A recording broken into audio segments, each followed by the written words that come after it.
Welcome to the Chilling Ghost Stories channel. Today we bring you a famous Chinese ghost story titled The Moonlight Mystery. If you enjoy the story, please give us a like and subscribe to support the channel. Thank you. Now let's get started. Chapter 18. The Horrifying Analysis. Her heart has been taken by him, a large part of it. Xiè Xùn had just returned to the patient's room when she suddenly heard Uōng Lán Shān's voice behind her. Luckily, Xiè Xùn had a good memory, otherwise, with the many roles Uōng Lán Shān had been playing these past few days, it would have been hard to recognize her voice. "Are you talking about him? He's just a fellow from my hometown." Xiè Xùn didn't want to pay much attention to her, but out of respect for the elderly and not wanting to be rude, she only replied with a polite sentence. "I'm not talking about him, I'm talking about him." It was completely incomprehensible. Xiè Xùn knew that even when Uōng Lán Shān wasn't playing roles, she was a very difficult person. She nodded and walked toward her bed. But the footsteps still followed behind her, and the voice trailed after her. "It's really hard to understand." "What are you talking about?" Xiè Xùn turned around to look at Uōng Lán Shān. How could she know what Xiè Xùn was thinking? What kind of patient was she really? What kind of patient am I? Didn't they tell you? I'm a person with multiple personalities, a kind of mental illness that people laugh at the most. It seemed like Uōng Lán Shān had read Xiè Xùn's thoughts. "Can you read my thoughts?" Even though it was broad daylight, Xiè Xùn felt a chill. "That's why I said him, not him. Who has taken up a large part of my heart? Could you please tell me who it is?" If Uōng Lán Shān mentioned Xiè Xùn's name, could she be considered a strange person? "You don't need to know." How ridiculous. "Of course, I know who I'm thinking of." Xiè Xùn started to think that Uōng Lán Shān was just like those fortune tellers who pretended to be mysterious. She smirked and quoted a line like the famous writer Qiaoing, hoping to make Uōng Lán Shān annoyed and to wake her up. Longing for someone is a dangerous thing. Once you take a step, it's hard to turn back. Xiè Xùn was stunned, feeling as if she had been pricked by a thorn. She stared at Uōng Lán Shān and asked slowly, "I don't quite understand. Can you give me an example of something that once you step into it, you can't turn back?" "Let's not talk about it. If I do, I'm afraid you won't be able to bear it." Why did this answer sound so familiar? "You can go ahead and say it, I'm prepared." A sense of despair began to rise within Xiè Xùn. For example, someone jumping off a building to commit suicide. Once you jump, how can you turn back? This was exactly the conversation she had had with Xiè Xùn while on the train before. What does she really want? Why won't she leave me alone? Xiè Xùn almost shouted wildly. Without waiting for Uōng Lán Shān to answer, she hurried to her bed and lay down, trembling all over. She wanted to cry, but then realized she had no tears. "Xiè Xùn, please come to me, take me out of here. Unfortunately, you're not a superhero, otherwise, you could take me away, far away, out of university, out of this city." After Xiè Xùn finished telling him everything, Xiè Xùn furrowed his thick eyebrows and said in a restrained voice, "If that's the case, it would be like us running away together. Your mother would hate me, she wouldn't even look at me anymore. I just want to return to school and study like before." It was another golden sunny afternoon. The pebbled road in the garden was flanked by blooming flowers, and butterflies fluttered about in pairs. Xiè Xùn leaned into Xiè Xùn's arms, feeling her heart flutter. With him beside her, life seemed peaceful again. It was just a pity that he couldn't always be with her. "You said not to be surprised, but I think that at such a sensitive time, staying here is not exactly the safest place." "Why do you think that?" Xiè Xùn felt like Xiè Xùn was saying some weird ideas, but they weren't without reason. "You talk as if you're my personal doctor," but he also said the same thing. However, this is just a form of passive avoidance, not a real solution. Years ago, Xian Yuhong was hospitalized for mental illness, survived the first year, but still couldn't avoid the disaster the following year. So, you still want to investigate the truth? But time is not on your side. I'm sure you feel like every day drags on like a year. But when you're here, every day feels like a second. Sometimes I really worry I'll fall too deep, and if that happens, it will be hard to get out. Xiè Xùn shivered, remembering her conversation with Uōng Lán Shān the previous day. Xiè Xùn knew Uōng Lán Shān would not let her go. Xiè Xùn even felt that Uōng Lán Shān's eyes were staring at her, making her back feel cold. She instinctively looked around. Xiè Xùn had said goodbye, but she didn't hear him. Under the mulberry tree, Uōng Lán Shān was sitting on a wicker chair, holding a pencil in her right hand. When she saw Xiè Xùn look back and walk over, her lips moved slightly, as if saddened by pity, yet also mocking, arising from resentment. Are you really drawing? When you draw, you should focus, but you keep looking at me. Why is that? Xiè Xùn reached the mulberry tree but stopped, cautiously. You're very beautiful. A beautiful girl in a white patient gown is already a perfect picture. I don't need to draw anything extra. Then why are you holding a drawing pad and pencil, pretending to draw something? Uōng Lán Shān sighed, when I see something beautiful, I just draw for fun, tormenting a few sheets of paper. But if you draw beautifully, it's not tormenting at all. Xiè Xùn felt that Uōng Lán Shān's words were full of deep meaning. Why don't you take a look? How do you think I've drawn? Uōng Lán Shān handed the drawing to Xiè Xùn. Xiè Xùn hesitated for a moment, then took it. She glanced at it and immediately stopped herself from laughing. What is this? The sun is shining brightly, the flowers are blooming, but you've drawn wind and rain, petals falling, and this person. Fine, I admit you drew me very well, but I'm not a snake, and you didn't add extra legs, but drawing this girl drenched in water can't possibly reflect the reality in front of me. Uōng Lán Shān leaned forward, took the drawing back, and muttered, a rare true friend, who still listens after the string breaks. Xiè Xùn was about to say, no one can understand you, yet you still claim to have a true friend, but before she could, she froze in realization, oh no. She had been standing under the tree, not noticing the dark clouds swirling around, the spring thunder roaring, and in the blink of an eye, the heavy rain poured down. Xiè Xùn stood there, even more terrified of Uōng Lán Shān. She seemed to have the ability to predict the future. The strong wind and rain pounded the flowers that were blooming, and petals fell all around. The mulberry tree, though lush, couldn't withstand the downpour, and Xiè Xùn was soaked. The paper on the drawing board was, of course, tormented. Speak, tell me, you've been staring at me all this time, what did you see? Xiè Xùn said almost pleadingly. I know you're feeling conflicted, you're afraid you'll fall too deep. You always thought you were strong and in control, but now you're entangled with someone, it's only natural that you'd start questioning everything.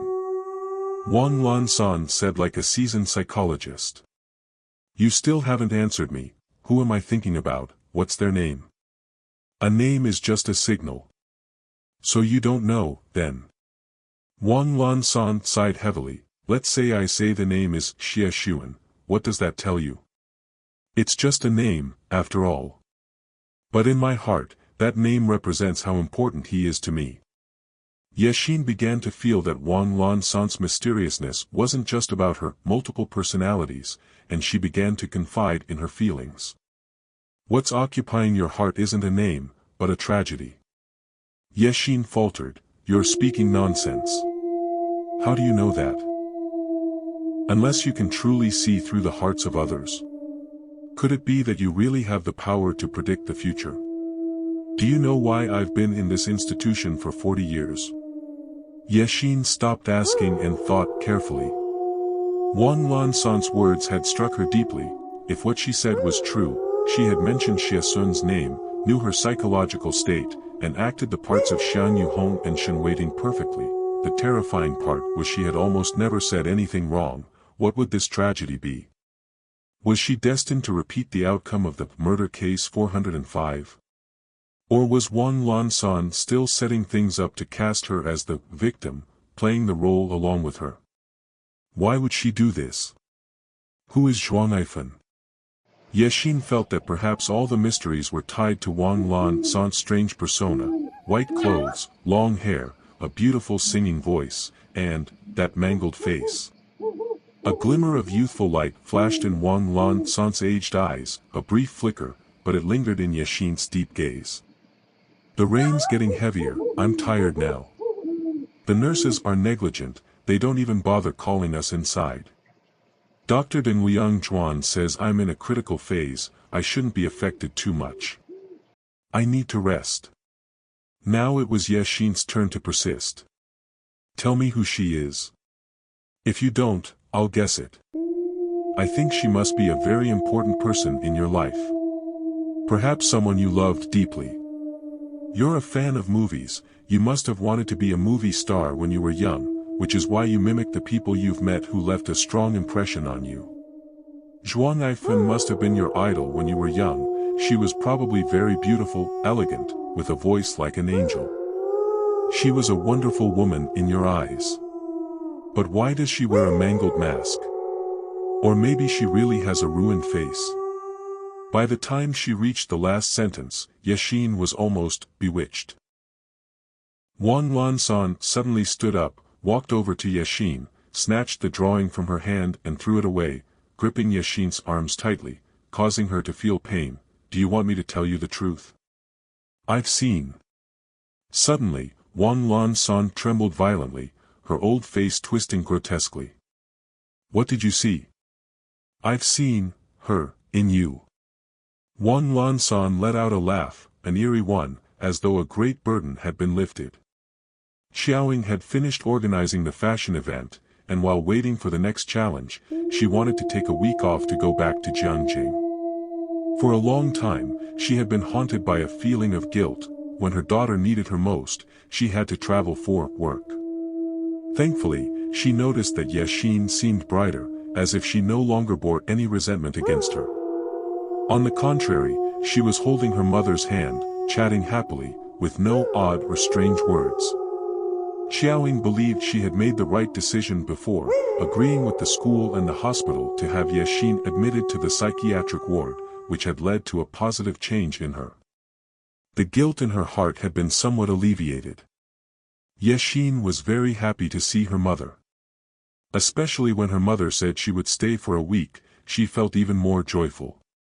While talking about family matters with her mother, Xīn wondered, should I introduce Xiè Xùn to my mother?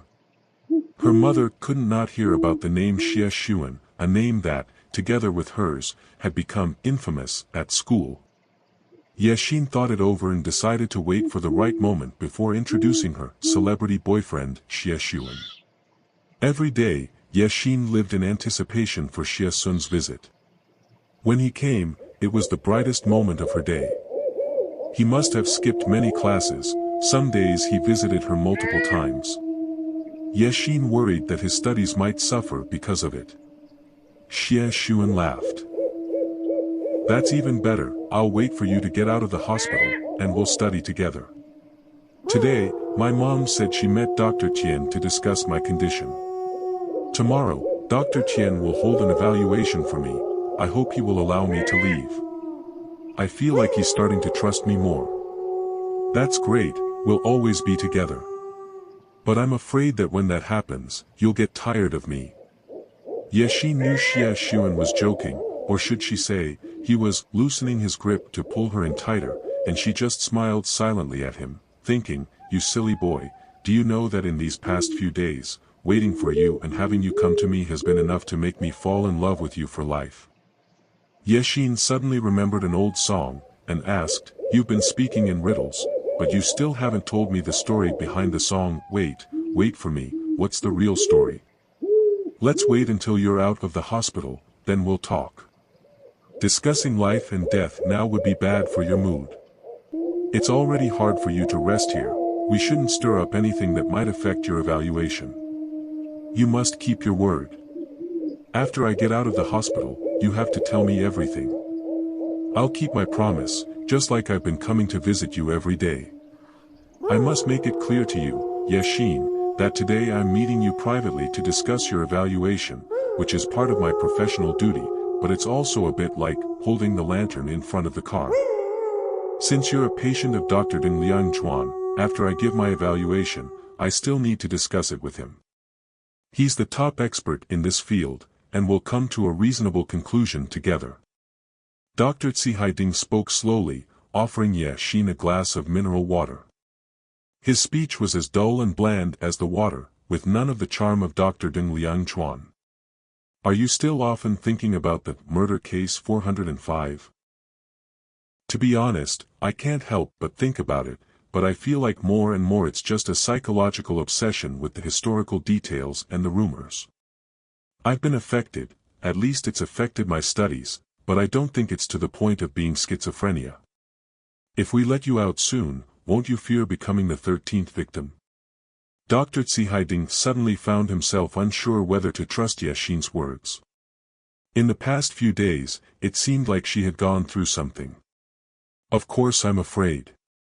It's not easy to shake off that psychological trauma, but I believe the school will ensure our dorm is well protected.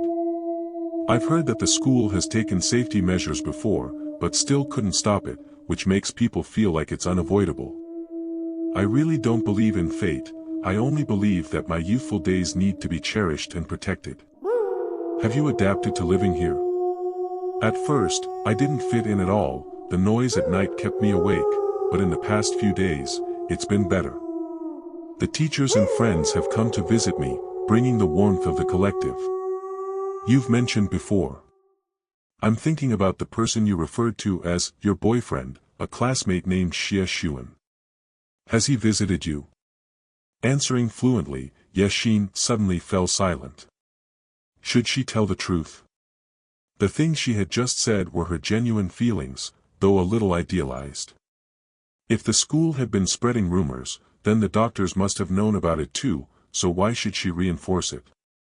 She wasn't sure, but it seemed like if she admitted that Xiè Xùn visited her every day, it might complicate things for him, and make the situation even worse.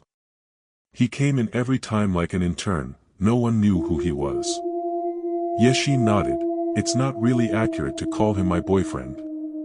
Since I've been hospitalized, he hasn't visited me once. Before, I just had a vague, unclear feeling about him. When the pressure was too much, I started thinking too much about his existence. Actually, he's just a classmate from another class, we're not particularly close. Dr. Zhihaiding noticed that Xiè Xùn, who had been lively, suddenly became quiet, but her speech was still clear and articulate. He understood that she couldn't avoid the emotional ups and downs, especially during days like these. It wouldn't be easy to resolve, and it was clear she was trying very hard. From the beginning to the end, all of her answers have been clear and consistent with reality. In other words, Xiè Xùn shows no signs of hallucinations. She's very honest, very thoughtful, and even knows how to analyze why she exhibits behaviors that seem strange to others. Does this mean she can be released? Dr. Deng Liangchuan looked at Xiè Xùn's medical file but didn't read it. He still couldn't understand why Dr. Zhihaiding was out of sync with him on this case. I still believe she didn't need to be admitted in the first place. She does show signs of hallucinations, but she can explain them. All she needs is psychological counseling, not more medication. Dr. Deng Liangchuan is an expert in this field, but it seems he hasn't started treatment for her yet, only medication. However, she no longer needs any further treatment. He started criticizing me again for improper treatment. Dr. Deng Liangchuan began to feel his face heat up, but he tried to remain calm. Xiè Xùn has only been in the hospital for half a month, and the medication is already showing good results. My schedule is tight, and I still have many other cases that require closer attention. Just the case of Uōng Lán Shān has already taken up a lot of my time, so, what's your conclusion about Xiè Xùn? The leaders of the student affairs department of her school have spoken to me, mostly advising caution. The school is under pressure because June 16th is approaching. Xīn really needs to return to her normal life. Xīn, she is still my patient. This evaluation you're doing isn't a required procedure. For the sake of caution, I believe I need to keep her for further observation. If that's the case, she should stay until after June 16th. I'll be blunt, it seems the school and even you, Dr. Deng, believe that something unpleasant will happen on June 16th. In that case, what was Xīn trying to investigate earlier? Wasn't there too much suspicious about it? Dr. Deng suddenly stopped, unsure how to respond. It was rare for him to be at a loss for words, and his face flushed red. After a long pause, he spoke in an even tone, "Don't forget about the students you treated earlier, Xīn, how did they turn out? Over the years, have you been able to sleep well?" After saying this, Dr. Deng immediately realized he had gone too far. Indeed, Xīn felt a sharp pain in his chest, which spread to his shoulders and back. He pressed his hand to his chest, sitting down, and quickly searched through his jacket pockets. Dr. Deng immediately recognized that Dr. Xīn was having a heart attack. "If it weren't for you, I don't know what would have happened to me." After being comforted by Xiè Xùn, Xīn felt much calmer. Dr. Deng had informed her that the department decided to keep her for a little longer. Xīn felt like she was being mocked, but after Xiè Xùn's kind words, she agreed to follow the doctor's orders. After Xiè Xùn left, Xīn could not suppress her frustration at not being able to leave the hospital. She wanted to lie down and sleep for a while, but perhaps due to overthinking, she felt a headache coming on. The resident doctor had prescribed painkillers for Xīn, but after taking them, her headache worsened. It felt as though a chaotic energy was surging through her head, being pulled by some magnetic force, threatening to tear her head apart. Unable to lie still any longer, Xīn got up and began pacing around the room.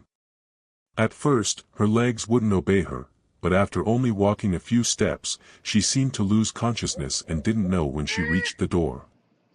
A nurse, worried that Xīn might wander, rushed over. Seeing her face contorted in pain, the nurse asked where she was trying to go. Xīn couldn't speak, her pain overwhelming her, so she only shook her head weakly, her legs continuing to move. Realizing how much pain she was in, the nurse decided to guide Xīn on a walk, thinking that the fresh air might ease her headache. They left the patient room, and Xīn didn't stop at the garden entrance but continued down the corridor. The nurse asked, "Xīn, where are you going?" Xīn's face was dripping with cold sweat, and her hands were clutching her head. She spoke laboriously, "I want to go, there." "Where?" "I don't know." The nurse thought to herself, Dr. Deng was being very cautious. This patient is clearly not recovered enough to be discharged. However, she was surprised, as Xīn had been quite docile since her admission, never behaving like this before. The nurse decided not to stop her, wanting to observe whether anything unusual happened, which might assist Dr. Deng in her treatment. They walked halfway down the hall, passing the security guard's post and 2 more checkpoints, reaching the outpatient building and administrative offices. This was a 7-story building, with the first 3 floors for clinics, the 4th and 5th for treatment and rehabilitation rooms, and the upper floors for administrative offices and senior doctors' offices. Xīn stood in the outpatient hall, seemingly oblivious to the people passing by. She looked up, her eyes glowing, her lips slightly moving as if she were mumbling something. The nurse began to feel uneasy, thinking she had made a mistake by letting Xīn go. She quickly asked, "If you're not going to tell me where you're going, let's head back. I know where I need to go. I feel it's upstairs." "Which floor?" "I don't know. Just go up, floor by floor." Xīn's breathing was labored. The nurse thought for a moment, then nodded, "All right, let's not take the elevator. We'll check each floor. If you feel like we've arrived, let me know." They checked the 2nd and 3rd floors, then went up to the 4th. Xīn's breathing grew heavier, and her steps more difficult. She was about to collapse. When they reached the 5th floor, Xiè Xùn suddenly opened her eyes wide and, breathing heavily, said, "It's this floor. But we need to, hurry up, I feel, something's wrong. Where should we go?" Xiè Xùn pointed down the east corridor. The nurse guided her, and both quickened their pace. By now, Xiè Xùn's headache had become excruciating, as though her head might explode, but it seemed as though some mysterious force was guiding her to that floor. They stopped in front of a treatment room. The door was closed, and Xiè Xùn called, "Come on, let's go in, we're still in time." "What do you mean by still in time?" Seeing the number on the treatment room door, the nurse immediately felt something was wrong. She remembered that Dr. Deng was likely inside treating Uōng Lán Shān for neurological analysis. She knocked on the door, and a female nurse opened it. This room was divided into 2 sections, an outer area for nurses and an inner area for doctors to treat patients. When the nurse saw Xiè Xùn in a patient gown, she was surprised. "What are you two doing here? Are you expected? Dr. Deng is busy, no one can disturb him." "Stop! Stop the treatment now!" Xiè Xùn suddenly shouted. "You can't interrupt the neurological analysis treatment. It could have serious consequences." The nurse scolded and turned to the accompanying nurse.